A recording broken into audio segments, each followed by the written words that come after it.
c'est les glucides qui font grossir.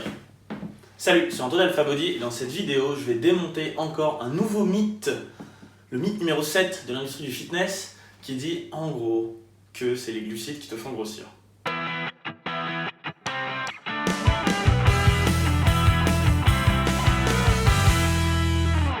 Aujourd'hui, franchement, il y a tout un tas de nouveaux régimes marketing qui ont élevé les glucides au rang de criminels international pour la santé. On leur trouve tous les défauts du monde.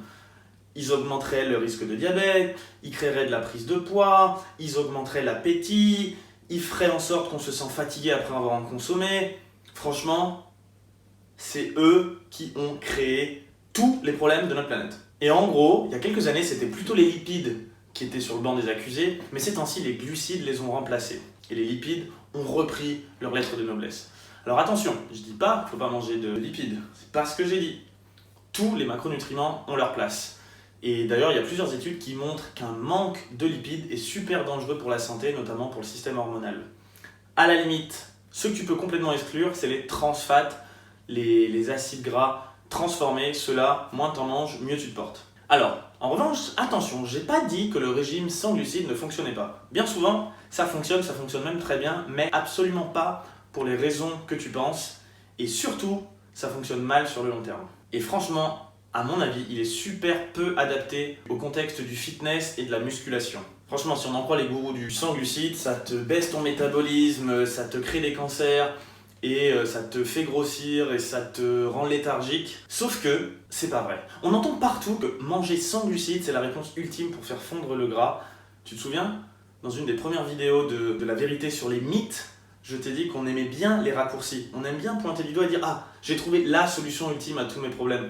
Sauf qu'en fait, c'est en général un peu plus compliqué que ça. Il faut prendre un peu de recul, se mettre en position méta et observer exactement ce qui se passe plutôt que d'incriminer une seule raison. Parce que sinon, on est probablement en train de refuser de voir quelque chose d'important. Le plus grand lien qui est fait et l'hormone qui est mise en avant quand on parle des glucides, c'est toujours l'insuline. Et malheureusement, ça provient souvent d'une mauvaise compréhension du fonctionnement de l'insuline. En fait, l'insuline, elle donne l'ordre à ce qu'on a dans le sang d'aller se stocker dans les graisses, mais aussi, elle donne l'ordre aux acides aminés, aux protéines, d'aller dans les muscles. Et ça, bien souvent, les gourous du sans glucides l'oublient. Et surtout, l'insuline, et ça c'est vraiment cool quand on fait de la muscu, ça a un effet anticatabolique. Au même titre que les protéines, quand tu manges des glucides, tu viens donner le signal à ton corps, attends, il ne faut pas se débarrasser des muscles. Et de toute façon, au bout d'un certain seuil, ton corps ne peut pas prendre les nutriments qu'il y a dans le sang pour les stocker en gras, et ce seuil est assez vite atteint. En revanche, les effets positifs de l'anticatabolisme et de l'énergie procurée par l'insuline, eux, sont présents même si tu en manges beaucoup, notamment autour d'une séance de musculation. Je vais te la faire courte, il y a tout un tas d'études sérieuses. Les seuls qui font la comparaison du sans glucides avec les régimes à plus fort taux de glucides, et les seuls qui sont vraiment bons, c'est ceux qui normalisent les résultats et les études par rapport au nombre de calories. C'est facile en fait de demander à quelqu'un de manger sans glucides et en fait de lui faire un plan de nutrition où il y a 1000 calories de moins que s'il mangeait avec des glucides et ensuite de dire « Ah bah regarde, ça marche mieux, il a perdu du poids, il se sent mieux et tout ». Oui, mais toutes les études qui équilibrent sans glucides avec X calories et avec glucides avec X calories montrent qu'en fait, les résultats sont un peu meilleurs avec des glucides parce qu'on vient limiter le catabolisme, on a plus d'énergie à la salle de sport pour produire du muscle et se dépasser et enfin ensuite créer du muscle. Et pourquoi je disais que ça marche à court terme et un peu moins sur le long terme? Quand tu retires les glucides, tu retires un peu tout le glycogène que tu as dans tes muscles.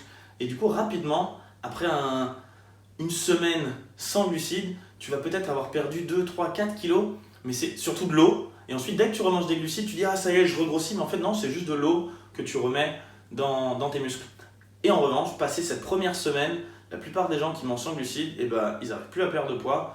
Ils se trouvent juste fatigués, ils n'ont pas l'énergie pour aller à la salle de sport et ils ont aussi des cravings, comme on dit en anglais, des envies parce que bah oui, le sucre parfois c'est cool et si tu t'en prives complètement, ben en fait tu te retrouves à vouloir manger tout ce qui se passe. Donc sur le long terme, les régimes sans glucides ont plutôt été démontrés pour produire des plus mauvais résultats que si on a une quantité de glucides modérée. Alors encore une fois, attention, je ne suis pas en train de dire vas-y, mange tous les glucides que tu veux, non.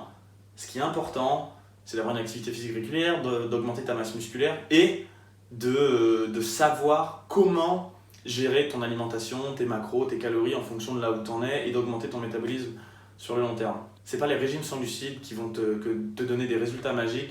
Les glucides ne sont pas du tout des criminels comme tu l'entends un peu partout. Au contraire, ils ont une fonction complètement utile et surtout pour un pratiquant de fitness.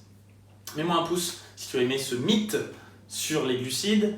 Abonne-toi à la chaîne pour être sûr de recevoir les prochaines vidéos hebdomadaires. Mets-moi en commentaire par exemple toi, est-ce que tu as essayé? Qu'est-ce qui s'est passé? Est-ce que tu as essayé surtout sur plus d'une semaine? Et partage cette vidéo avec quelqu'un qui pense que les glucides ça fait grossir.